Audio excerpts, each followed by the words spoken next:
Hello नमस्कार, welcome to inculcate learning. KVS के general paper की पेडागोजी की बात हम कर रहे हैं। अंडरस्टैंडिंग द लर्नर में हमारा आज का टॉपिक रहेगा डेविएशंस इन डेवलपमेंट, और आई थिंक इसके बाद हमारे सिर्फ दो टॉपिक बच जाएंगे, एक मैच्योरेशन से रिलेटेड यानी कॉन्सेप्ट ऑफ मैच्योरेशन, और एक जो हमारा लास्ट में टॉपिक था क्या था, होम स्कूल कंटिन्यूएशन वाला। ठीक है, तो चलिए जी, आज हम बात करेंगे डेविएशंस इन डेवलपमेंट की।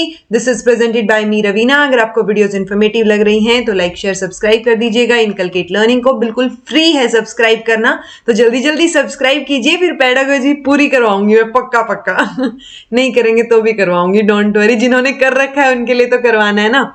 चलिए शुरू करते हैं जी। सो डेवलपमेंट सारा पढ़ चुके हैं हम। इन्फेंसी और डेवलपमेंट की जितनी भी सारी की सारी क्या थी, हमारी थियरीज थी। चाइल्डहुड पढ़ चुके हैं। चाइल्डहुड में 0 से 5 तक और 5 से 12 तक क्या क्या चेंजेस जो है बच्चे में आते हैं, डेवलपमेंट कैसे होता है। उसके बाद अडोलेसेंस पढ़ चुके हैं। अंडरस्टैंडिंग द अडोलेसेंस कंप्लीट किया हमने। सो डेवलपमेंट हमने पढ़ा है क्या होता है। तो जब वो डेवलपमेंट का हमने बोला था ना, प्रिंसिपल्स ऑफ डेवलपमेंट में कि एक पैटर्न होता है डेवलपमेंट का। ठीक है, हम ये नहीं कह रहे कि जो है डायरेक्ट किसी बच्चे का चाइल्डहुड आ जाएगा, या फिर जो मतलब हम ये नहीं बोल रहे, डे टू डे चीजें नहीं बता रहे हम, और ना ही हम ये कह रहे कि किसी बच्चे में जो है पहले चाइल्डहुड आएगा फिर इन्फेंसी आएगी। ठीक है, सो हमने बोला था कि एक कॉमन सा पैटर्न होता है। उस कॉमन से पैटर्न में हमने थोड़ा बहुत ऊपर नीचे करके एज वाइज डेवलपमेंट पढ़ा।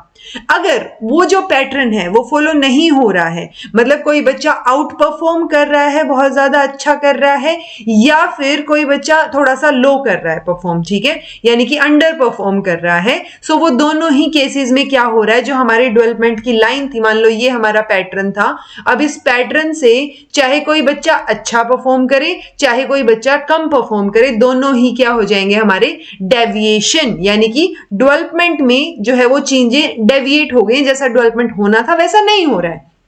इतनी सी बात है। ठीक है, सो डेवलपमेंट जो है वो किससे इन्फ्लुएंस्ड होता है, ये तो हमें पता है, एनवायरमेंट से भी और हेरिडिटरी पोटेंशियल से भी।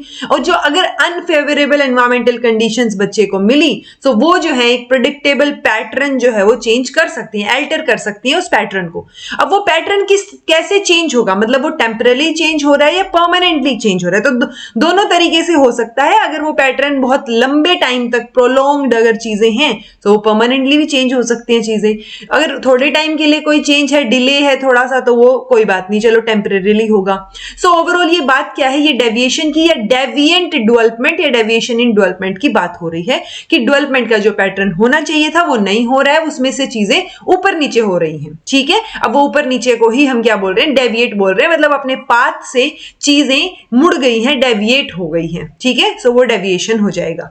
अब वो डेविएशन में चाहे अच्छी चीजें हो कि बच्चा बहुत अच्छा कर रहा है, इंटेलिजेंट है, बहुत ज्यादा आईक्यू उसका बहुत ज्यादा जीनियस से भी बढ़िया वाला है, या फिर मान लो 3rd क्लास में होके वो 6th क्लास 7th क्लास के क्वेश्चन सोल्व कर रहा है। ठीक है, सो वो भी क्या होगा, डेविएशन होगा। और अगर कोई बच्चा मेंटली रिटार्डेड है तो वो भी क्या हुआ है, डेवलपमेंट डेविएट हुआ है। ठीक है जी, सो डेविएशंस की जब हम बात करेंगे, साइकोलॉजिकल डेवलपमेंट की, poor health, इनएडिक्वेट nutrition, emotional deprivation उनको फील हो रहा है, लैक ऑफ इंसेंटिव है कि लर्निंग करें, किस वजह से इंसेंटिव, क्यों लर्न करना है कोई चीज, तो और भी बहुत सारे फैक्टर्स हो सकते हैं जो कि नॉर्मल रेट जो है ना ग्रोथ एंड डेवलपमेंट की उसको चेंज कर सकते हैं। यहां पे रिटार्ड लिख रखा है बट चेंज लेके चलेंगे हम दोनों में, तो वो चेंज हो सकते हैं कि ज्यादा कर रहे हैं कम कर रहे हैं, वो क्या रहेगा, हमारा डेविएशन रहेगा। अगर ये जो डेविएशन है, ये जो चेंज है, ये थोड़े टाइम तक परसिस्ट नहीं करता है, मतलब it does not don't persist over a long period of time, तो वो टेम्परेरी हो जाएगा, अदरवाइज वो परमानेंट हो जाएगा। ठीक है, तो परमानेंटली भी इन्फ्लुएंस हो सकती है चीजें, टेम्परेरीली भी हो सकती हैं। अब जो वाइड वेरिएबिलिटी है ना चीजों की कि कितना चेंज होगा, मतलब कई बार हम बोल देते हैं कि इट्स ओके ना, थोड़ा बहुत ऊपर नीचे की, अगर बच्चे के दांत 6 महीने में आ रहे थे 6 की जगह 8 में आ रहे हैं तो भी कोई बात नहीं, आ तो रहे ना चीजें, तो कोई बात नहीं, थोड़ा सा लेट हो गया।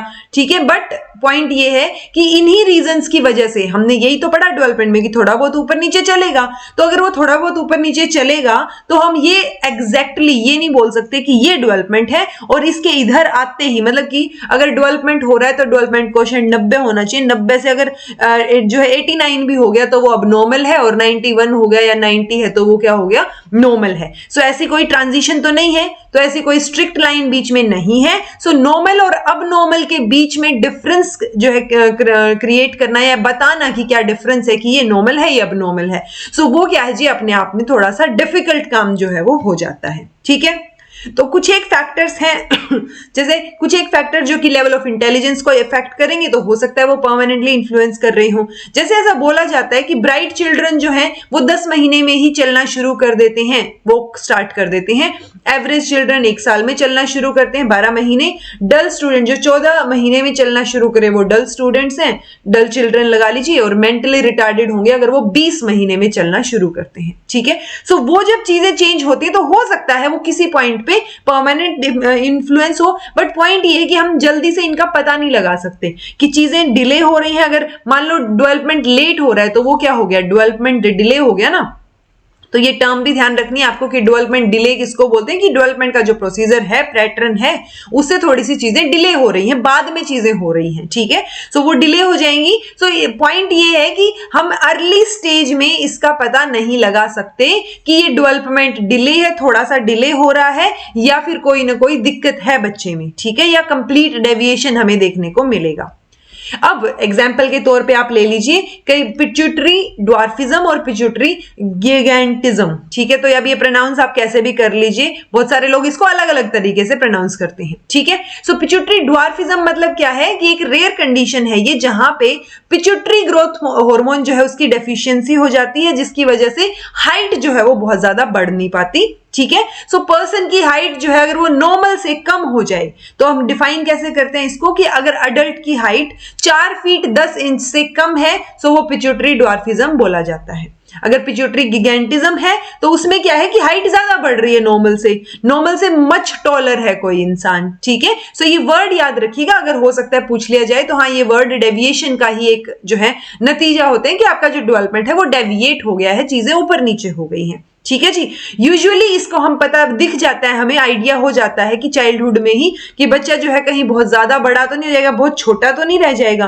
कई बार होता है ना कि बच्चे की हाइट आपको बढ़ती नहीं दिखती, और कई बार होता है कि बच्चे की हाइट एकदम से इतनी बढ़ती हुई दिखती है आपको कि ये तो बहुत ज्यादा नहीं, मतलब एज के हिसाब से बहुत ज्यादा नहीं हो रही है, ठीक है। सो वो चीजें, ये एग्जाम्पल्स हैं हमारे किस चीज के, जो हमारा डेविएशन हो रहा है डेवलपमेंट में उसके।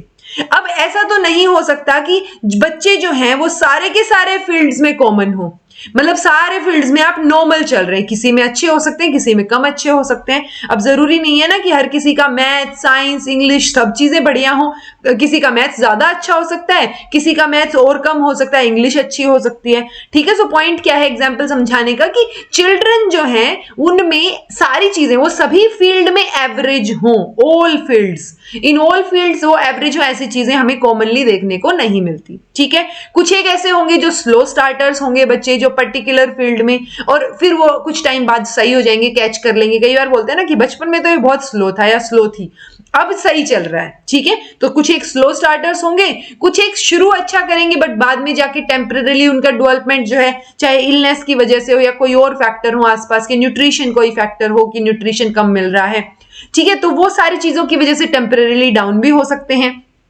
पॉइंट ये कहने का कि हमें सब तरीके की चीजें देखने को मिलेंगी, सब तरीके की जो परम्यूटेशन कॉम्बिनेशन हम पढ़ते हैं ना कि भाई कोई स्लो हो सकता है, क्योंकि इंडिविजुअल डिफरेंसेस हैं, कोई स्लो हो सकता है, कोई कम स्लो हो सकता है, या हो सकता है ना हो स्लो, बहुत बढ़िया आउट परफॉर्म कर रहे हो, तो कई चीजें हो सकती हैं।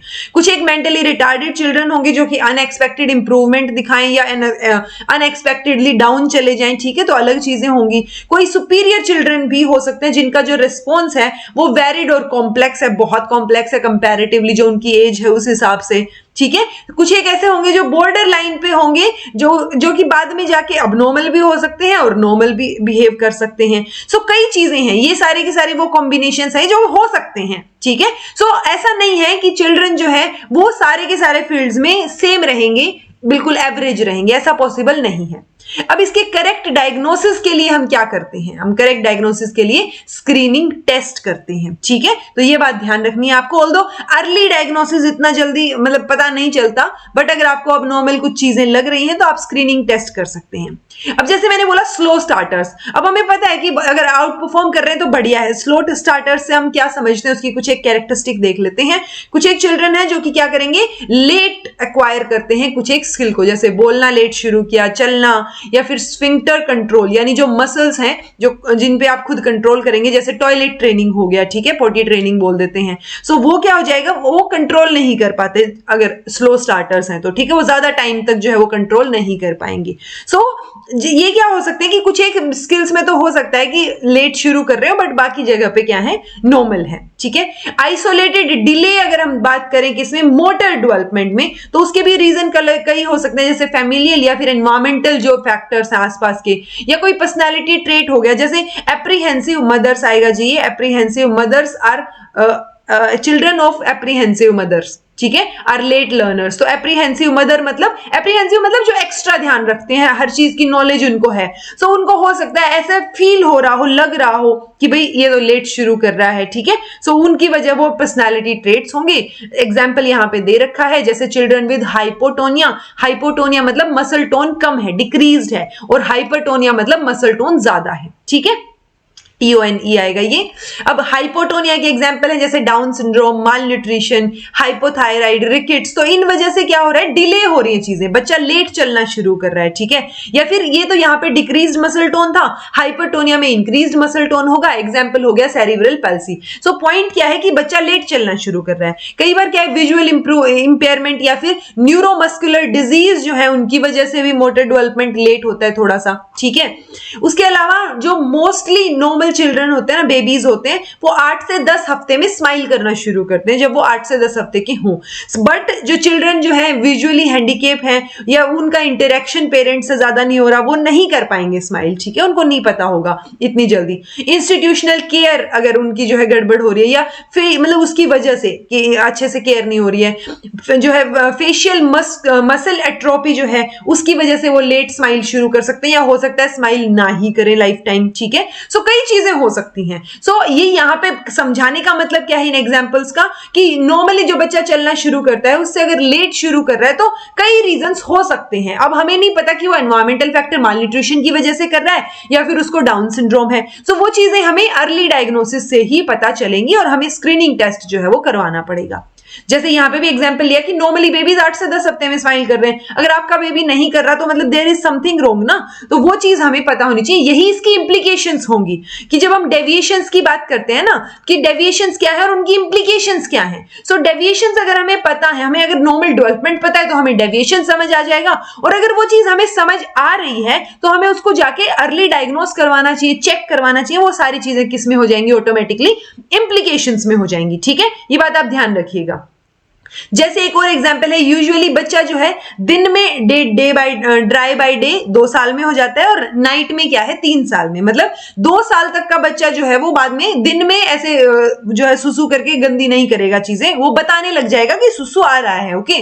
मतलब ऑब्वियसली ऐसे वर्ड्स नहीं बोलेगा, बट वो कुछ ना कुछ इशारा करेगा, बताएगा कि कुछ ना कुछ अपने तरीके से समझाने की ट्राई करेगा कि 2 साल का हम मान के चल रहे हैं एवरेज। अगर और रात में क्या होगा कि उसको रात में भी जो है वो सुसु आना बंद हो जाए, इन द सेंस वो बेड गीला ना करे, तो वो क्या है वो 3 साल तक करेगा, ठीक है। बट नॉर्मल चिल्ड्रन कई बार 5 से 6 साल तक भी जो है वो बेड वेट करते हैं रात को। रीजन उसके कई हो सकते हैं, अगेन एक डिलेड माल न्यूट्रिशन हो सकता है, मैच्योरेशन, डिलेड मैच्योरेशन किसका, सेंट्रल नर्वस सिस्टम का। फैमिलियल या फिर ओवरजीलियस टॉयलेट ट्रेनिंग हो सकती है, या फिर कई बार क्या हो सकता है पेरेंटल सेपरेशन, उसका वो भी एक रीजन हो सकता है, जेलेसी, इनसिक्योरिटी, ये कई रीजंस हो सकते हैं, ठीक है, इन चीजों के कि जो चीजें नॉर्मल से अलग जा रही हैं, डेविएट हो रही हैं। देन है जी, अब ये जो डेवलपमेंटल डिले की हम बात कर रहे हैं कि जो एक्सपेक्टेड एज के अकॉर्डिंग बच्चे का डेवलपमेंट होना चाहिए था वो नहीं हो रहा है। सो अब हम क्या करें, हम ये पता करेंगे कि बच्चे का डेवलपमेंट कोशेंट कितना है। सो डेवलपमेंट कोशेंट जो है वो हमें सेपरेटली एस्टिमेट करना पड़ेगा हर एक एरिया का, चाहे वो ग्रॉस मोटर स्किल्स हो या fine motor, language, personal, social. तो हर एक जो हमारे डेवलपमेंट का एरिया है, एस्पेक्ट्स हैं, वो हमें अलग अलग जो है उनको उनका DQ चेक करना पड़ेगा। DQ होता क्या है, जैसे IQ होता है intelligence quotient, emotional quotient EQ होता है, वैसे ही DQ मतलब डेवलपमेंट कोशेंट। सो डेवलपमेंटल एज अपॉन में क्रोनोलॉजिकल एज इनटू में 100। जैसे हम IQ में करते हैं ना कि मेंटल एज, कि बच्चा मेंटली कितने, मान लो मेंटली बच्चा 6th क्लास के क्वेश्चन सोल्व कर पाता है, यानी मेंटली उसकी मेंटल लेवल की जो एज है वो 6th क्लास के बच्चे जितनी है, बट बच्चा अभी किस में है, 4th क्लास में है, ठीक है। सो वो मेंटल एज हो गया। ऐसे ही डेवलपमेंटल एज की डेवलपमेंट के हिसाब से बच्चे की जो डेवलपमेंट या ग्रोथ एंड डेवलपमेंट है वो किस लेवल की है। वो मान लो बच्चा है तो 3 साल का, लेकिन उसकी हाइट इतनी है कि जितनी 6 साल के बच्चे की होती है, तो डेवलपमेंट एज हो गई 6, क्रोनोलॉजिकल एज हो गई 3। तो इस तरीके से हम इसका क्या निकाल सकते हैं, डीक्यू निकाल सकते हैं। चाइल्ड जिनका डीक्यू जो है वो 65 से 75 से भी नीचे चला जाता है, वो किसके रिस्क पे है, वो डेवलपमेंटल डिले के रिस्क पे है। मतलब उनका डेवलपमेंट थोड़ा सा डिले चल रहा है, डिले रहेंगे वो चीजों में। अब क्विक डेवलपमेंट असेसमेंट कि हम असेस करेंगे कैसे। बहुत एक वाइडली एक्सेप्टेड टेस्ट है डेनेवर डेवलपमेंट स्क्रीनिंग टेस्ट, DDST नाम याद रखिएगा। सबसे पहले 1967 में डेवलप किया गया था, 1992 में इसको रिवाइज किया गया और DDST-2 ऐसे 2 बोल दिया गया इसको, ठीक है। इंडियन वर्जन भी है डेवलपमेंटल स्क्रीनिंग टेस्ट के, जैसे ये है फाटक्स बरोडा स्क्रीनिंग टेस्ट या फिर Trivandrum development screening chart, TDSC। वो फिर डॉक्टर्स भी आपको अच्छे से बता देंगे अगर आप जाते हैं कि कौन कौन से हैं। बट बीइंग अ टीचर आपको ये नाम पता होने चाहिए कि हाँ भाई अगर गड़बड़ हो रही है तो उनका जो है ये टेस्ट या स्क्रीनिंग टेस्ट हमें करवाना पड़ेगा। अब पॉइंट ये बात याद रखिएगा, ये असेसमेंट के लिए है, डेवलपमेंट को ये असेस कर रहे हैं ना कि मेजर कर रहे हैं। एग्जैक्ट कुछ नहीं बता रहे ये, बट एक तरीके से आपको आइडिया दे देंगे ये, ठीक है। जैसे DDST-2 जो है उसमें 125 आइटम्स है, तो एक ब्रॉड रेंज ऑफ स्किल्स हो गई, वो सारी चीजों के बारे में आपको बताएंगे। ये क्या है, एक सिर्फ स्क्रीनिंग प्रोसीजर है, ये बात बहुत अच्छे से ध्यान रखिएगा। ये मेजर नहीं करते इंटेलिजेंस, मोटर डेवलपमेंट या कम्युनिकेशन स्किल, कोई भी चीज को मेजर नहीं करते, ये असेस कर रहे हैं उसको। Okay, so child development is considered delayed if he can not perform an item which 90% children of his age can do. तो अगर ज्यादातर बच्चे उस आइटम को परफॉर्म कर देते हैं, वो चीज बता देते हैं जो ये टेस्ट में पूछ रहे हैं आपसे, तो 90% अगर बता रहे हैं दैट मींस वो ओके है। लेकिन अगर 90% बता रहे हैं और आपका बच्चा नहीं बता पा रहा है तो वो डिलेड डेवलपमेंट है बच्चे का, ठीक है।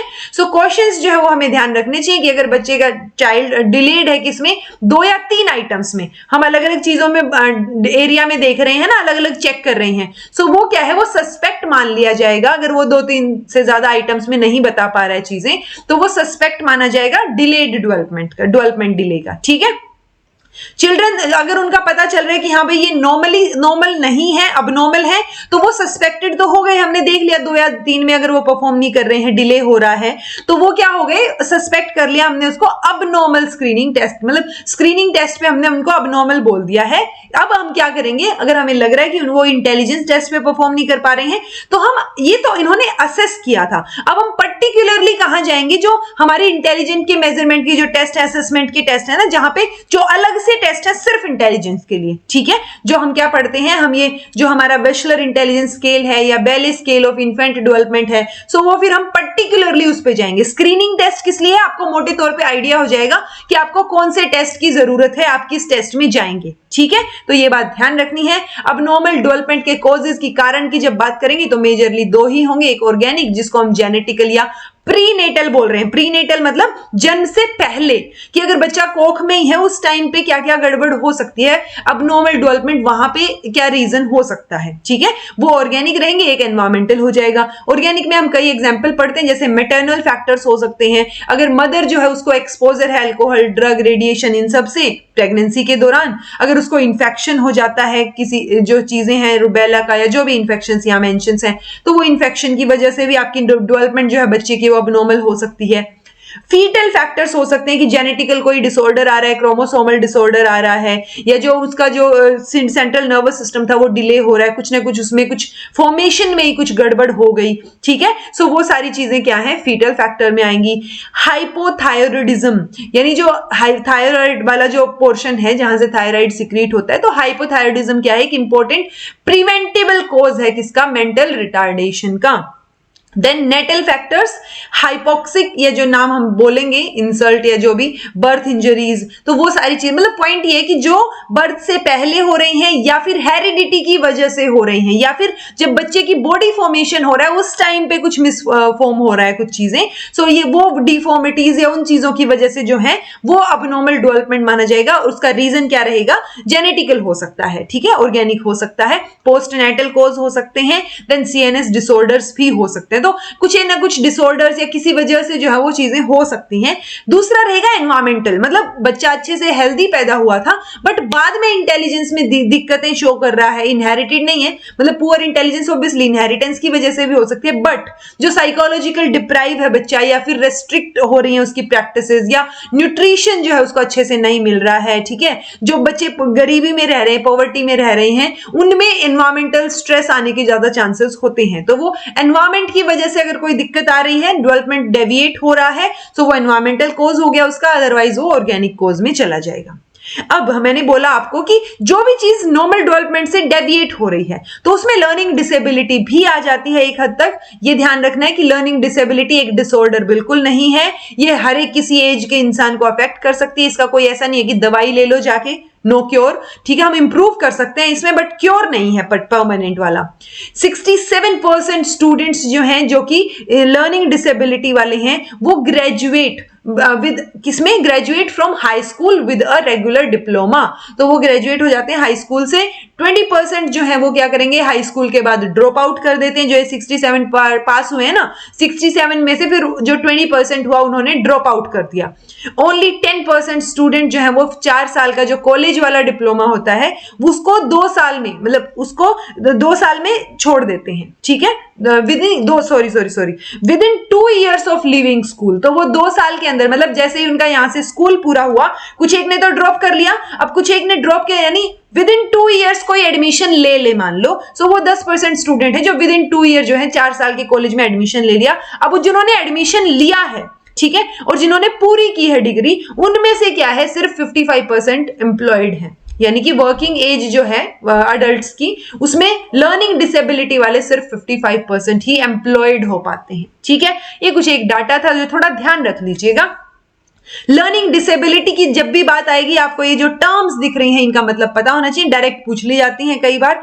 डिसलेक्सिया, डिस्ग्राफिया, डिस्कैल्कुलिया, ये तो हम नॉर्मली पढ़ते हैं। बाकी जो है ना डिस्फेजिया या डिस्प्रेक्सिया, ये कहीं ना, जैसे डिस्फेजिया है वो एक तरीके से डिसऑर्डर ज्यादा माना जाता है, ठीक है, तो हम लर्निंग डिसेबिलिटी शायद इसको ना भी बोल लें। बट मेरा मोटो क्या है इस सारी स्लाइड में इन पॉइंट्स को डालने का, पॉइंट सिर्फ इतना सा है कि आपको इनका मतलब पता होना चाहिए, ठीक है। सो डिसलेक्सिया क्या है, जब आपको क्या हो रहा है, जो रीडिंग दिक्कत हो रही है ना, रीडिंग वाली, रीडिंग डिसऑर्डर बोल देते हैं कई बार, बट जो लर्निंग डिसेबिलिटी है वो डिसऑर्डर तो नहीं है, हमने अभी अभी पढ़ा, ठीक है। सो वो चीज हमें थोड़ा सा ध्यान रखना है कि कंफ्यूजन ना हो, बस आप इतना ध्यान रखिए इनका मतलब समझ लीजिए, आपको इनका मतलब पता होना चाहिए कि अगर डिसलेक्सिया है मतलब बच्चे को पढ़ने में दिक्कत आ रही है, ठीक है। जो हमने क्या पढ़ा था उसमें, जो वो था ना तारे ज़मीं पे जो मूवी है, उसके अंदर जो ईशान अवस्थी है तो उसको डिसलेक्सिया था।